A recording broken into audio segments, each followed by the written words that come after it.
উহুদ যুদ্ধের বহুদিন পর খালিদ জানতে পারেন যে মক্কায় সৈন্যের উপস্থিতি ও যুদ্ধ প্রস্তুতির সংবাদ রাসূল সাল্লাল্লাহু আলাইহি ওয়াসাল্লাম পূর্বেই জানতে পেরেছিলেন।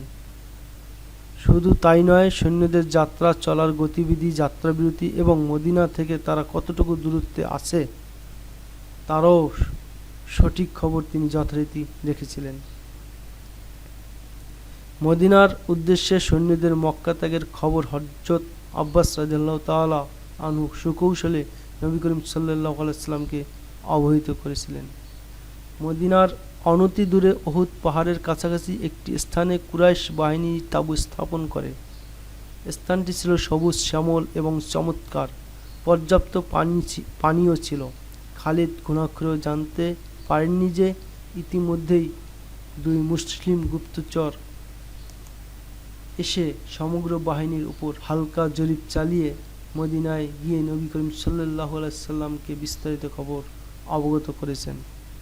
625 খ্রিস্টাব্দের 21শে মার্চ এদিন রাসূল করিম সাল্লাল্লাহু আলাইহি ওয়াসাল্লাম মুসলিম বাহিনীকে যাত্রার নির্দেশ দেন। শাইখাইন নামক একটি পাহাড়ের পাদদেশে এসে মুসলিম বাহিনী তাঁবু ফেলেন। নবীজির সঙ্গে সৈন্য সংখ্যা ছিল 1000। 100 সৈন্যের মাথায় শোভা পাচ্ছিল লৌহ শিরস্ত্র। মুজাহিদের নিকট ঘোড়া ছিল মাত্র 2টি, দুটোর একটি ছিল রাসূল সাল্লাল্লাহু আলাইহি ওয়াসাল্লামের কাছে। এই যুদ্ধে মুসলমান নামধারী মুনাফিকদের চেহারা থেকে কপটতার মুখোশ খুলে পড়ে। মদিনার কিছু লোক বাহ্যত ঈমান গ্রহণ করলেও আন্তরিকভাবে তারা ইসলাম গ্রহণ করেনি, কিন্তু তারা এতই দ্রুত ও সতর্ক ছিল যে তাদেরকে আলাদা করা ও চিহ্নিত করা ছিল খুবই কঠিন। উহুদ যুদ্ধে মুনাফিকদের কপটতা প্রকাশ করে দেয়। কে সাচ্চা মুসলমান আর কে কপটচারী তা চিহ্নিত হয়ে পড়ে। মুজাহিদ বাহিনী মদিনা হতে শাইখাইন পাহাড়ের উদ্দেশ্যে যাত্রা করলে আবদুল্লাহ ইবনে উবাই নামে মদিনার এক প্রভাবশালী ব্যক্তি রাসূল সাল্লাল্লাহু আলাইহি ওয়াসাল্লামের কাছে এসে এই মর্মে আপত্তি তোলে যে সংখ্যায় কুরাইশ বাহিনী মুসলিম বাহিনীর 3 গুণ। এমত অবস্থায় মদিনার বাইরে গিয়ে যুদ্ধ করা ঠিক হবে না, বরং আমরা মদিনার ভিতরে থেকে শত্রুর আগমনের অপেক্ষা করি। এখানে বসেই আমরা ঐক্যবদ্ধভাবে শত্রুর মোকাবিলা করব। রাসূল সাল্লাল্লাহু আলাইহি ওয়াসাল্লাম অন্যান্য নেতৃবৃন্দের নিকট পরামর্শ চাইলেন, কিন্তু অধিকাংশের মতামত আসে মদিনার বাইরে গিয়ে যুদ্ধ করার পক্ষে। যদিও ব্যক্তিগতভাবে নবী করিম সাল্লাল্লাহু আলাইহি ওয়াসাল্লামের মতামত ছিল আবদুল্লাহ ইবনে উবাইয়ের মত, তবুও রায়ের আধিক্যের দিকে বিবেচনা করে তিনি মুসলিম বাহিনীকে এগিয়ে যাওয়ার নির্দেশ দেন। রাসূল সাল্লাল্লাহু আলাইহি ওয়াসাল্লামের সিদ্ধান্ত আবদুল্লাহ ইবনে উবাই মেনে নিতে পারেননি। সে মুসলিম বাহিনীর সাথে যেতে অস্বীকার করে। তার দেখাদেখি আরও 300 সৈন্য তার অনুসরণ করে মূল বাহিনী থেকে পেছনে সরে যায়। এভাবে সুস্পষ্ট হয়ে যায় যে এরা সকলেই মুনাফিক আর আবদুল্লাহ ইবনে উবাই এদের নেতা। এখন 3000-এর মোকাবিলায় মুসলিম বাহিনী মাত্র 700। তারপরেও নবী করিম সাল্লাল্লাহু আলাইহি ওয়াসাল্লাম ঘাবড়ে যাননি। তিনি এই মুষ্টিমেয় সৈন্য নিয়েই অগ্রসর হন এবং উহুদ পাহাড়ের নিকট শাইখাইন নামক স্থানে গিয়ে পুরো বাহিনীকে বিন্যস্ত করেন। খালিদ পাহাড়ের এক উঁচু শৃঙ্গে দাঁড়িয়ে মুসলিম বাহিনীর সুবিন্যাস সচ্চক্ষে দেখেন এবং সর্বাধিনায়ক আবু সুফিয়ানের অনুমতিক্রমে স্বীয় অধীনস্থ সৈন্যদের জন্য একটি সুবিধাজনক স্থান বেছে নেন। রাসূল করিম সাল্লাল্লাহু আলাইহি ওয়াসাল্লাম মুসলিম বাহিনীকে প্রায় 1000 গজ দূর দূরান্ত পর্যন্ত সরিয়ে দেন। পেছনে উপত্যকা, এক পাশে পাহাড়ের সারি যা প্রাকৃতিক ঢাল হিসেবে পেছন দিক হতে মুসলিম বাহিনীকে রক্ষার জন্য উপযুক্ত ছিল, কিন্তু অপর পাশ ছিল সম্পূর্ণ খোলা। যে কোনো সময় এদিক দিয়ে শত্রুপক্ষের আক্রমণের সম্ভাবনা ছিল। রাসূল করিম সাল্লাল্লাহু আলাইহি ওয়াসাল্লাম সর্বোচ্চ সতর্কতা অবলম্বন করলেন। তিনি উন্মুক্ত গিরিপথের এক জায়গায় 50 জন সুনিপুণ তীরন্দাজ মোতায়েন করেন।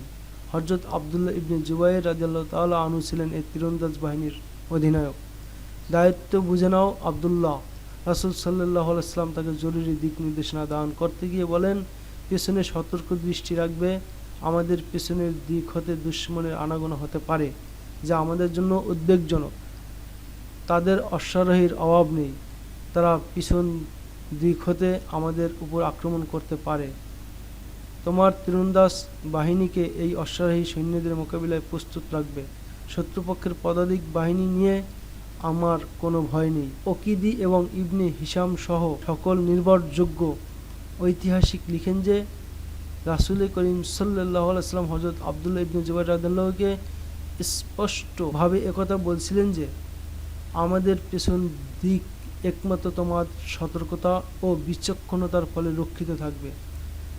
তোমার সামান্য ভুল কিংবা অসাবধানতা আমাদেরকে মারাত্মক ক্ষতি ও চরম পরাজয়ের দিকে ঠেলে দিতে পারে। আব্দুল্লাহ, মনোযোগ দিয়ে শোনো।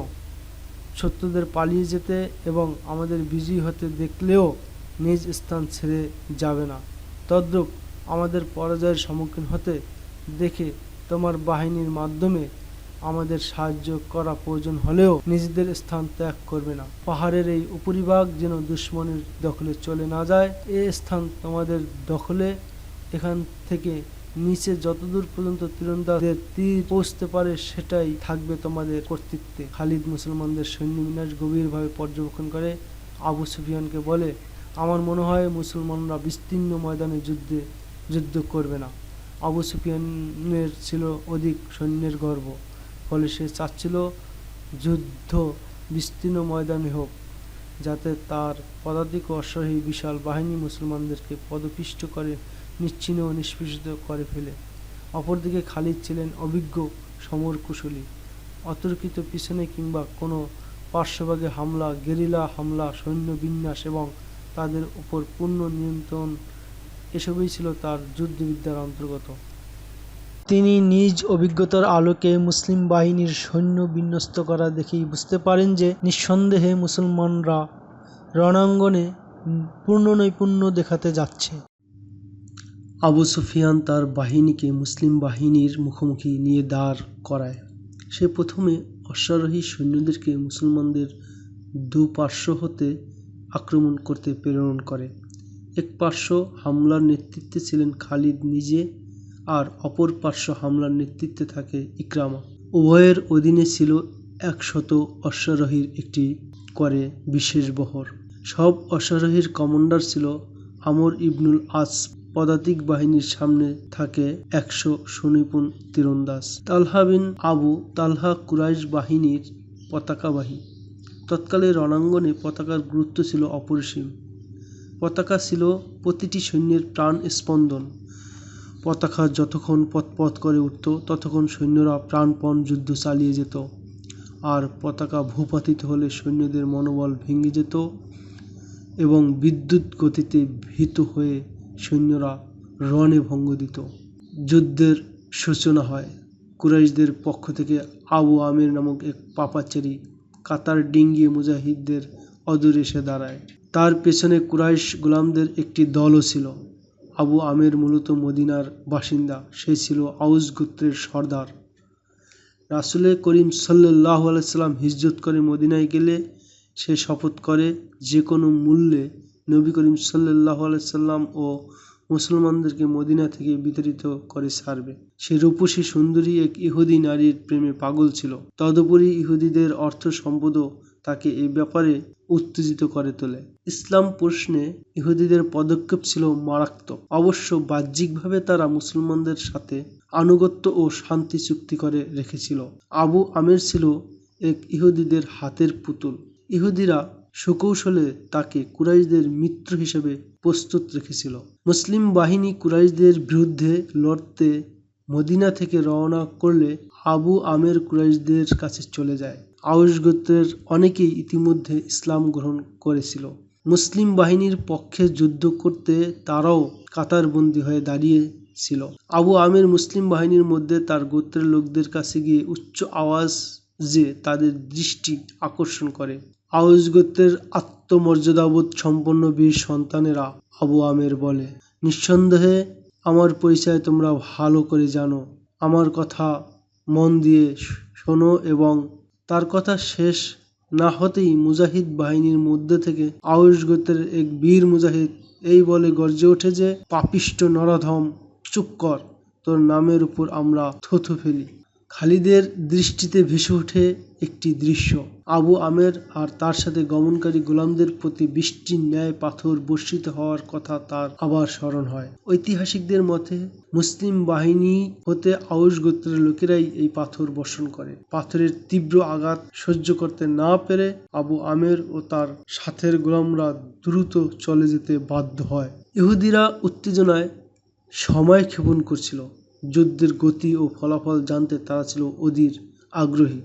আবু আমের যে ইহুদি রমণীর রূপের জাদুতে বন্দী ছিল, সে আবু আমেরের মাধ্যমে তার মিশন সফল হওয়ার সংবাদ শুনতে অত্যন্ত উদ্গ্রীব ছিল।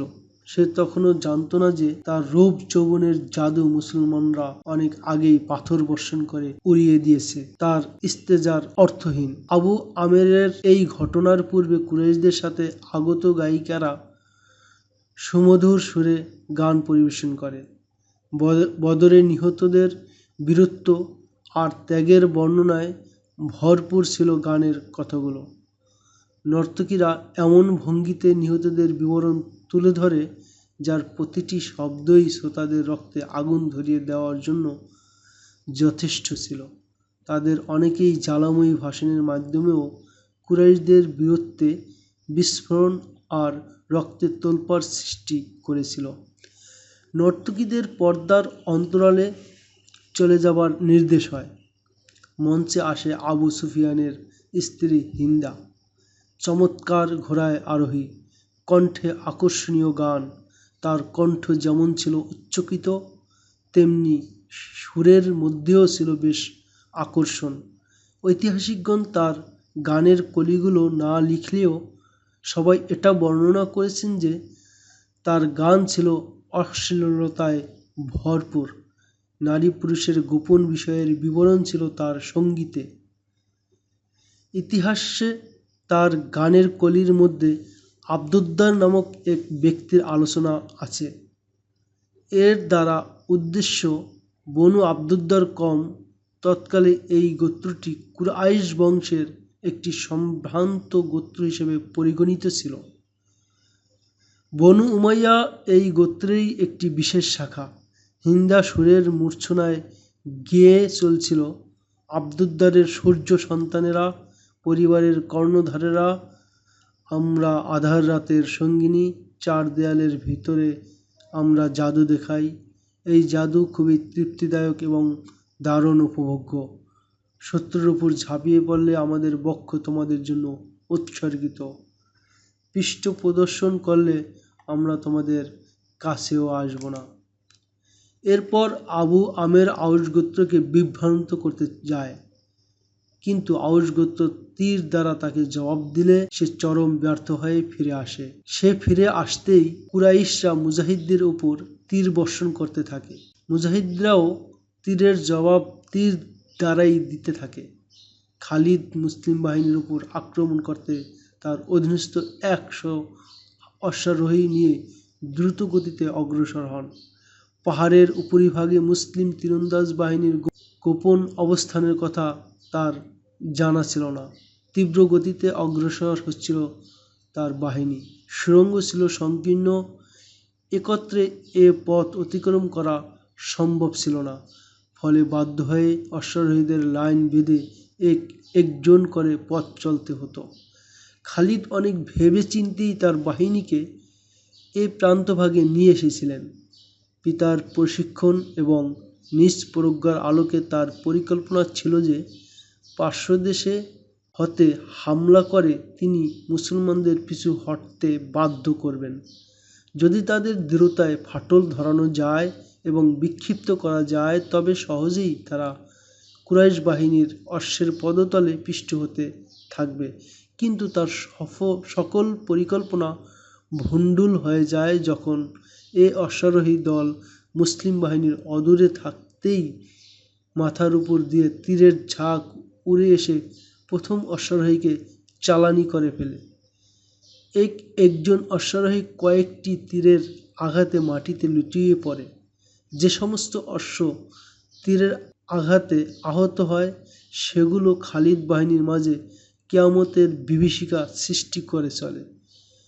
ফলে পিছনের অশ্বারোহীরা অশ্ব ঘুরিয়ে পিছু হটতে বাধ্য হয়। এদিকে কুরাইশ গায়িকারা মিউজিক বাজিয়ে আবার ওই গান সম্মিলিত কণ্ঠে গাইতে থাকে, যা ইতিপূর্বে হিন্দা একাই গিয়েছিল। আব্দুদ্দারের সূর্য, সস্তা সন্তানেরা, আমরা রাতের আধারের সঙ্গিনী, আমরা চার দেয়ালের মাঝে জাদু দেখাই। ঐতিহাসিক ওয়াকিদি লিখেন, তৎকালীন আরবের যুদ্ধরীতি অনুযায়ী এবার মল্লযুদ্ধের পালা আসে। কুরাইশ বাহিনীর পতাকাবাহী তালহা বিন আবু তালহা সর্বপ্রথম ময়দানে এসে মুজাহিদ বাহিনীর প্রতি হুঙ্কার সুরে আহ্বান করে, প্রস্তুত হওয়া দিনের দুশ্মন। দমকা হাওয়ার ন্যায় উড়ে এসে হযরত আলী রাদিয়াল্লাহু তাআলা আনহু বলে, আমি তোর মোকাবিলায় প্রস্তুত। তালহা এক হাতে পতাকা আঁকড়ে ধরেছিল, অপর হাতে তলোয়ার মাথার উপর ঘুরাতে ঘুরাতে সুযোগ মতো প্রচণ্ড বেগে হামলা করে, কিন্তু আঘাত শূন্যে মিলিয়ে যায়। সাথে সাথে নিজের উপর নিজের নিয়ন্ত্রণও তার শিথিল হয়ে পড়ে। দ্রুত সে নিজেকে সামলে নিতে সচেষ্ট হয়, কিন্তু তাকে সামলানোর সুযোগ না দিয়ে হযরত আলী রাদিয়াল্লাহু তাআলা আনহু এর তরবারি এমন প্রচণ্ড বেগে আঘাত হানে যে প্রথমে তার পতাকা ছিটকে পড়ে, অতঃপর সে নিজেও কপোকাত হয়। পতাকা পড়ে যেতেই কুরাইশ বাহিনীর এক ব্যক্তি দৌড়ে এসে পতাকা তুলে নিয়ে যায়। হযরত আলী রাদিয়াল্লাহু তাআলা আনহু এই ব্যক্তিকে ইচ্ছা করলে ধরাশায়ী করতে পারতেন, কিন্তু এটা মল্লযুদ্ধের নীতি নয় বিধায় তাকে নিরাপদে চলে যাওয়ার সুযোগ দেন। তালহাকে উঠিয়ে নিয়ে যাওয়া হয়। তার এই গোত্রের আরেক ব্যক্তি ময়দানে আসে, আমি প্রতিশোধ নিতে ওয়াদাবদ্ধ। সে হুঙ্কার ছাড়তে ছাড়তে আসে, আলী সম্মুখে আসো, আমার তলোয়ারের ধার দেখো। হযরত আলী রাদিয়াল্লাহু তাআলা আনহু নীরবে তার মোকাবিলা করতে প্রস্তুত হয়ে আছেন। উভয়ে পরস্পরের প্রতি চোখ রেখে ময়দানে ঘুরতে থাকে। অতঃপর তরবারি আর ঢালে ভয়ানক যুদ্ধ শুরু হয়। আঘাত প্রতিঘাতের মধ্যে দিয়ে ঢাল তলোয়ারের তামাশা চলতে থাকে। শ্বাসরুদ্ধকর অবস্থা। সকলের বিস্ফারিত নেত্র নিবদ্ধ মল্ল যুদ্ধোদয়ের প্রতি। ফলাফল হতে বেশি সময় লাগেনি। এক সময় সবাই দেখল যে হযরত আলী রাদিয়াল্লাহু তাআলা আনহু এর তলোয়ার রক্তে রাঙা। টপ টপ করে তার তলোয়ার হতে রক্ত ঝরছে, আর তার প্রতিপক্ষ মাটিতে লুটিয়ে ছটফট করছে। এরপর কুরাইশদের পক্ষ থেকে পালাক্রমে একজন করে আসতে থাকে আর মুজাহিদদের হাতে মারা যেতে থাকে। কুরাইশদের সেনা কমান্ডার আবু সুফিয়ান তার পক্ষের বীরদের এভাবে কলাগাছের ন্যায় আছড়ে পড়তে দেখে রাগে ক্ষোভে নিয়ন্ত্রণ হারিয়ে ফেলে। সমর রীতি অনুযায়ী মল্লযুদ্ধে অবতীর্ণ তার জন্য ছিল সম্পূর্ণ আত্মঘাতমূলক সিদ্ধান্ত, কারণ সে কমান্ডার। সে নিহত হলে সৈন্যদের মধ্যে চরম বিশৃঙ্খলা আর ভীতি ছড়িয়ে পড়ার সমূহ সম্ভাবনা ছিল। তারপরেও সে নিজের উপর নিজেকে নিয়ন্ত্রণ রাখতে পারেনি। এতক্ষণ সে ঘোড়ায় বসে যুদ্ধের দৃশ্য প্রত্যক্ষ করেছিল। আচমকা সবাইকে হতবাক করে, অশ্বে পদাঘাত করে, তর্জন গর্জন করতে করতে নিজেই মল্লযোদ্ধা রূপে ময়দানে চলে আসে। তার স্ত্রী হিন্দা তাকে যেতে দেখে উষ্টে আরোহণ করে সম্মুখে আসে এবং কণ্ঠে আবারও এই গানের সুর ঝংকার তোলে, যার একটি কলি ছিল, তোমরা কাপুরুষ হয়ে প্রত্যাবর্তন করলে আমাদের শরীরের ঘ্রাণও পাবে না। আবু সুফিয়ান অশ্বপৃষ্ঠে আর প্রতিপক্ষ মুসলমান পদাতিক। ইতিহাসে তিনি হানজালা বিন আবু আমর নামেও খ্যাত। আবু সুফিয়ানের হাতে দীর্ঘ বর্শা। অশ্বারোহীর বর্শার আঘাত থেকে পদাতিক তলোয়ারধারী বেঁচে যাবে এ ধারণা কারোর ছিল না। আবু সুফিয়ানের ঘোড়া হানজালা রাদিয়াল্লাহু তাআলা আনহুকে লক্ষ্য করে তীর গতিতে ছুটে আসে। এই ছুটন্ত অবস্থায় আবু সুফিয়ান বর্শা উঁচু করে লক্ষ্যপানে নিক্ষেপ করে, কিন্তু হানজালা রাদিয়াল্লাহু তাআলা আনহু অত্যন্ত সুন্দর করে তার মোকাবিলা করেন। তিনি একদিকে সরে গিয়ে আঘাতে ব্যর্থ করে দেন। এভাবে উপর্যুপরি 3 বার আক্রমণ ও তার ব্যর্থতার পালা চলে। তৃতীয়বার আবু সুফিয়ানের অশ্বটি সম্মুখে এগিয়ে গেলে হানজালা রাদিয়াল্লাহু তাআলা আনহু তার পিছু ধাওয়া করেন। ঘোড়া কিছু দূর গিয়ে যখন আবার পেছনে মোড় নেয়, হানজালা রাদিয়াল্লাহু তাআলা আনহুও ঠিক ওই মুহূর্তে সেখানে গিয়ে হাজির হন। আবু সুফিয়ান ঘোড়ার একদম কাছে তার অবস্থান টের পায়নি। ইতিমধ্যে হানজালা রাদিয়াল্লাহু তাআলা আনহু ঘোড়ার সামনের পা লক্ষ্য করে সজোরে আঘাত করলে ঘোড়া সঙ্গে সঙ্গে ভূপাতিত হয় আর আবু সুফিয়ানও অন্যদিকে ছিটকে পড়ে। পতিত আবু সুফিয়ানের উপর হানজালা রাদিয়াল্লাহু তাআলা আনহু আক্রমণাত্মক হলে আবু সুফিয়ান ঘোড়াকে ঢাল বানিয়ে গড়িয়ে গড়িয়ে দ্রুত চক্কর কেটে আত্মরক্ষার জন্য আপ্রাণ চেষ্টা করে। সে এভাবে নিজেকে বিপদের মুখে দেখে সাহায্যের জন্য কুরাইশদেরকে আহ্বান করতে থাকে। এক পদাতিক কুরাইশ দ্রুত আসে। মুসলমানরা ধারণা করে যে এ ব্যক্তি আবু সুফিয়ানকে শুধু উদ্ধারের জন্য এসেছে, কিন্তু নরাধম যুদ্ধরীতি ভঙ্গ করে পেছন হতে আঘাত করে হযরত হানজালা রাদিয়াল্লাহু তাআলা আনহুকে শহীদ করে ফেলে। এর সুযোগে আবু সুফিয়ান দৌড়ে সৈন্যদের মাঝে গিয়ে আশ্রয় নেয়। সর্বশেষ মল্লযোদ্ধা হিসেবে কুরাইশদের পক্ষ থেকে আসে আব্দুর রহমান বিন আবু বকর। ঐতিহাসিক ওয়াকিদি এই ঘটনায় বিবরণ এভাবে দিয়েছেন যে আব্দুর রহমান হুঙ্কার ছেড়ে ময়দানে এলে তার পিতা হযরত আবু বকর রাদিয়াল্লাহু তাআলা পুত্রের মোকাবিলার জন্য ময়দানে অবতীর্ণ হন। সামনে আয় মুসলিম পিতার কাফের ছেলে। হযরত আবু বকর রাদিয়াল্লাহু তাআলা আনহু বাঘের ন্যায় হুঙ্কার দিয়ে বলেন। নবী করিম সাল্লাল্লাহু আলাইহি ওয়াসাল্লাম বাপ-বেটাকে সামনাসামনি দেখে ছুটে এসে হযরত আবু বকর রাদিয়াল্লাহু তাআলা আনহু এর গতিরোধ করেন। তরবারি কোষবদ্ধ করো আবু বকর। রাসূল সাল্লাল্লাহু আলাইহি ওয়াসাল্লাম হযরত আবু বকর রাদিয়াল্লাহু তাআলা আনহুকে আদেশ করেন এবং তাকে নিয়ে পশ্চাতে চলে যান। সেদিনের যুদ্ধের আওয়াজ খালিদের কানে আজও ঝংকারিত হচ্ছে। রণাঙ্গনের বিভিন্ন দৃশ্য তার চোখের ক্যামেরা যতনে রেখেছিল। এক একটি পলক তার সামনে এক একটি দৃশ্যের অবতারণা করেছিল। মল্লযুদ্ধ শেষ হতেই কুরাইশ বাহিনী মুসলমানদের উপর একযোগে ঝাঁপিয়ে পড়ে। নবী করিম সাল্লাল্লাহু আলাইহি সাল্লাম উহুদ পাহাড়কে পেছনে রেখে অবস্থান এবং সৈন্য বিন্যাস করেছিলেন, সেজন্য পেছন দিক থেকে আক্রমণের কোনো সম্ভাবনা ছিল না। সংখ্যায় মুসলমানরা অল্প হলেও আল্লাহর রাসূল সাল্লাল্লাহু আলাইহি সাল্লাম উৎসাহ, উদ্দীপনা এবং অস্ত্র পরিচালনার নৈপুণ্য দ্বারা এই ঘাটতি পূরণ করে দিয়েছিলেন। কুরাইশদের সংখ্যা 3 গুণ না হলে তারা মুজাহিদ বাহিনীর সম্মুখে দাঁড়াতেই পারত না। অধিক সৈন্য বলে তারা লড়ে যাচ্ছিল মাত্র। খালিদের দৃষ্টি নিবদ্ধ ছিল রাসূল সাল্লাল্লাহু আলাইহি সাল্লামের উপর।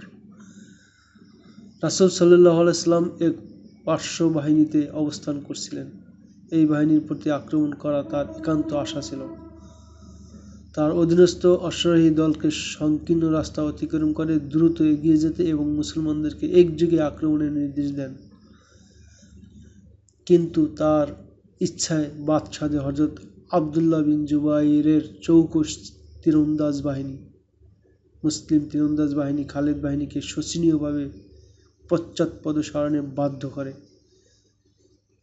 এখানে তার বেশ কিছু অশ্ব ও সৈন্য নিহত হয়। বিপুল জানমালের ক্ষয়ক্ষতি মেনে নিয়ে পিছু হটার সময় তাদের সাথে ছিল কয়েকটি ঘোড়া এবং আহত সৈন্যের এক দীর্ঘ লাইন। নিহত সৈন্য আর ঘোড়া সেখানেই পড়ে থাকে। তীব্র থেকে তীব্রতর হচ্ছিল যুদ্ধ। উভয় পক্ষ জীবন বাজি রেখে যুদ্ধে লিপ্ত, ব্যস্ত সবাই সমর শক্তি প্রদর্শনে। কিন্তু এক ব্যক্তি ছিল এর ব্যতিক্রম, যে যুদ্ধ করছিল না। সে একটি বর্শা হাতে রণাঙ্গনে ঘুরছিল, যেন সে কাউকে খুঁজছে। লোকটির নাম ওয়াহশী বিন হারব। সে নিয়মিত যুদ্ধ এড়িয়ে হযরত হামজা রাদিয়াল্লাহু তাআলা আনহুকে তালাশ করে ফিরছিল। হযরত হামজা রাদিয়াল্লাহু তাআলা আনহুই আজ তার প্রধান লক্ষ্যবস্তু। কৌশলে তাকে হত্যা করতে চায় সে। তাকে হত্যা করতে পারলে ডাবল পুরস্কার তার জন্য অপেক্ষা করছে। প্রথমত দাসত্বের শৃঙ্খল থেকে মুক্তি লাভ, দ্বিতীয়ত আবু সুফিয়ানের স্ত্রী হিন্দার শরীরের সকল অলঙ্কারের মালিকানা। এক সময় সে হযরত হামজা রাদিয়াল্লাহু তাআলা আনহুকে দেখতে পায়। তিনি শিবা বিন আব্দুল উজ্জার দিকে অগ্রসর হচ্ছিলেন। তখনকার আরব সমাজে মহিলারা খতনার কাজ করত। ঐতিহাসিক ইবনে হিশামের বর্ণনা মতে ইসলামের আবির্ভাবের পূর্বেও আরব সমাজ খতনার প্রচলন ছিল। হযরত হামজা রাদিয়াল্লাহু তাআলা আনহু সে শিবার প্রতি চড়াও হন। তার মাতা খতনার কাজ করত। খতনাকারিনীর পুত্র হযরত হামজা রাদিয়াল্লাহু তাআলা আনহু হুঙ্কার দিয়ে বলেন, এদিকে আয় এবং শেষবারের মতো আমাকে দেখে যা। শিবা বিন আব্দুল উজ্জা হামজা রাদিয়াল্লাহু তাআলা আনহু এর দিকে এগিয়ে আসে। ক্রোধে তার চেহারা লাল হয়ে উঠছিল। তরবারি চালনায় ভীষণ পটু ছিল সে। হামজা রাদিয়াল্লাহু তাআলা আনহুও তার থেকে কোনো অংশে কম ছিল না। উভয়ই মুখোমুখি হয় এবং আঘাত পাল্টা আঘাত চলতে থাকে। ঢাল উভয়ের হামলা ব্যর্থ করে দিচ্ছিল। শিবা পার্শ্ব পরিবর্তন করে কৌশলী আক্রমণ করে, কিন্তু ঢাল তলোয়ারের মাঝপথে এসে বাধা হয়ে দাঁড়ায়। এ সময় ওহাসী অতি সন্তর্পণে পা টিপে টিপে অগ্রসর হয়। উঁচু নিচু টিলা তাকে লুকিয়ে রাখে। হযরত হামজা রাদিয়াল্লাহু তাআলা আনহু এর দৃষ্টি ছিল শত্রুর প্রতি নিবদ্ধ। শিবা ব্যতীত আর কেউ তার নজরে পড়েনি। ওহাসী নিজেকে আড়াল করে এক সময় কাছে পৌঁছে যায়। বর্ষার নিক্ষেপে সে ছিল সিদ্ধহস্ত। সে হযরত হামজা রাদিয়াল্লাহু তাআলা আনহু এর কাছে পৌঁছে যায়, যেখান থেকে তার নিক্ষিপ্ত বর্ষা লক্ষ্যভ্রষ্ট হওয়ার সামান্য সন্দেহ ছিল না। এবার ধীরে ধীরে উঠে দাঁড়ায়, বর্ষা হাতে তোলে, পজিশন নেয় এবং মোক্ষম সুযোগের জন্য অপেক্ষা করতে থাকে। হযরত হামজা রাদিয়াল্লাহু তাআলা আনহু কে গুপ্ত হত্যার প্রস্তুতি যখন চূড়ান্ত, তখন তিনি আক্রমণের পর আক্রমণ করে শিবাকে প্রায় কোণঠাসা করে ফেলেছিলেন। এক সময় তিনি প্রচণ্ড বেগে তরবারি চালালে তরবারি সরাসরি শিবার পেটে আঘাত হানে। তিনি তরবারি এমনভাবে টেনে বের করেন যে এতে তার পেট আরো ফেরে যায়। শিবা হযরত হামজা রাদিয়াল্লাহু তাআলা আনহু এর পায়ে এসে হুমড়ি খেয়ে পড়ে। হযরত হামজা রাদিয়াল্লাহু তাআলা আনহু সামনে যেতে তৎপর। এরই মধ্যে ওহাসী পূর্ণ শক্তিতে বর্ষা নিক্ষেপ করে। ব্যবধান খুবই কম ছিল। বর্ষা পেটের এত গভীরে প্রবেশ করে যে তার ছুচালো মাথা পৃষ্ঠদেশ ভেদ করে যায়। অতর্কিত এ ভয়ানক আক্রমণে তিনি সাথে সাথে লুটিয়ে পড়েন। এদিকে ওদিকে নজর ঘুরিয়ে হত্যাকারীকে আবিষ্কার করতে চেষ্টা করেন। নজর ঘুরিয়ে ওহাসীকে দেখতে পান। পেটের বর্ষা নিয়েই তিনি তার দিকে ছুটে যান। ওহাসী নিজ স্থানেই দাঁড়িয়ে থাকে। হযরত হামজা রাদিয়াল্লাহু তাআলা আনহু বেশি দূরে যেতে পারেননি। 4-5 কদম গিয়েই জমিনে লুটিয়ে পড়েন। ওহাসী দূরে দাঁড়িয়ে তার শরীরের নড়াচড়া প্রত্যক্ষ করতে থাকে। নিথর হয়ে গেলে ওহাসী তার মৃতদেহের নিকট আসে। হযরত হামজা রাদিয়াল্লাহু তাআলা আনহু শহীদ হয়ে যান। ওহাসী তার শরীর থেকে বর্ষা খুলে চলে যায়। সে ফিরে গিয়ে হিন্দা এবং মুনিব জুবাইর বিন মুতাইমকে তালাশ করতে থাকে।